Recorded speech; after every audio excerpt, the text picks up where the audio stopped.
to my review for Storks. So Storks follows a fairly simple premise. There's always been the belief that storks are the ones who deliver babies. However, recently they decided to stop doing that and to start selling packages for cornerstore.com. So it revolves around one character, one stork, who is about to be boss but needs to get rid of an orphan that has been living there since the pigeon failed to give them to the parents. And because of this, the orphan has just been messing things up throughout her entire life. It's her 18th birthday, so he decides he wants to get rid of her. However, she ends up creating another baby from the baby making simulator, and they need to deliver it so that the stork can get back in time and become boss. So it's a fairly cliche premise. We've seen it a lot. It's two characters that get together forcefully. It's an odd couple, and they have to get from point A, deliver something to point B, and get back to point A. And in that, this movie practically contains every cliche that you can think would come out of that movie. I mean, I don't want to spoil anything. I don't want to give any specifics.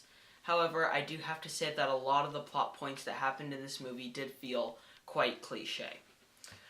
So, all in all, I was interested in Storks. I did not like the trailers at all. I thought that they looked very crummy, but it was coming from Warner Brothers Animated Group, which did recently make the Lego Movie, which was one of my favorite movies of 2014. Hilarious movie, great for kids and adults. However, Storks did not look good, so I went in thinking, okay, this may be good because the reviews were, but this may be bad because the trailers were terrible. And I thought it met in the middle. Overall, I would say that this is a mediocre movie because a lot of the dialogue is really what made this film go on the lesser side. I'm going to say word for word a certain line from this movie. I love you, little brother. You're like a best friend, but who lives with me? Yeah, that is some bad dialogue, and there is terrible dialogue just like that throughout the entire movie. Super duper childish and super cliche from what you'd expect. And overall, the first 2/3 of this movie felt like a ton of just gags continuously going on.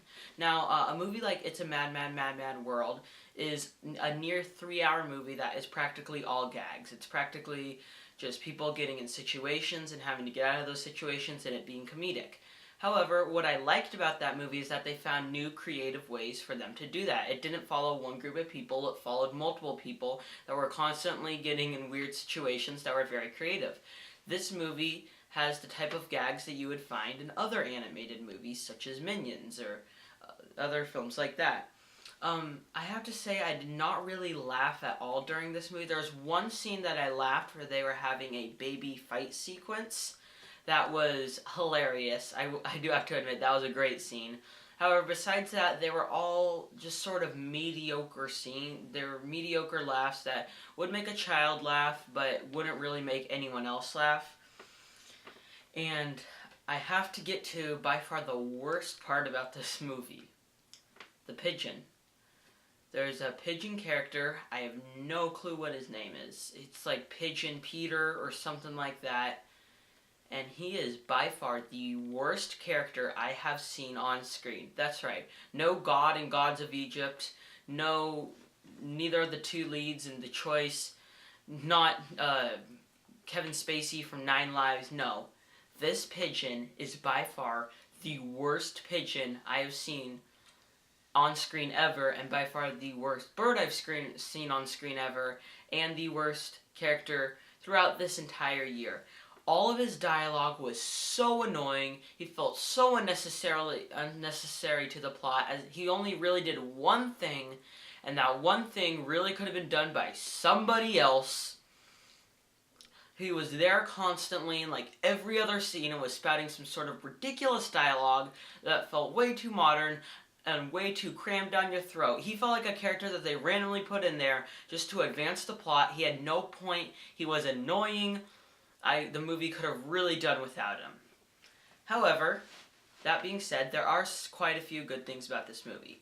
There is a little boy. So basically there's a subplot. The baby that they're delivering to is revolving around a family. The little boy is still little. He's still in those age where he's growing up, and his parents are way too focused on work to pay attention to him.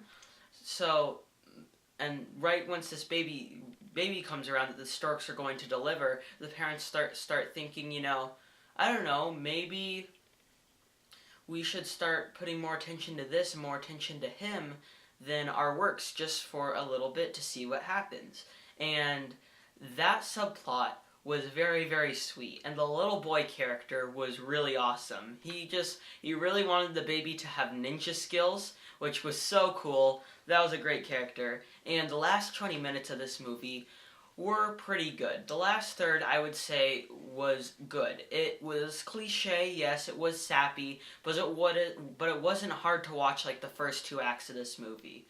And so overall, I would have to say that in the end, I disliked Storks. It's a very mediocre movie, but just because of that pigeon character, this movie goes down by a whole point.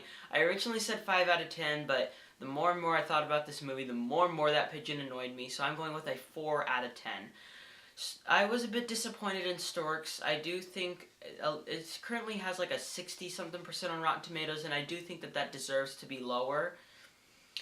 But all in all, Storks, kids will enjoy it. I just didn't personally enjoy it, and I thought it was like Pete's Dragon, which came out earlier this year. A kids movie that kids will like, but overall I don't understand why other people liked it. Alright, that concludes my review for Storks. What did you think of Storks? Comment below. I am Robert Burke, and this has been The Clever Critics. Goodbye.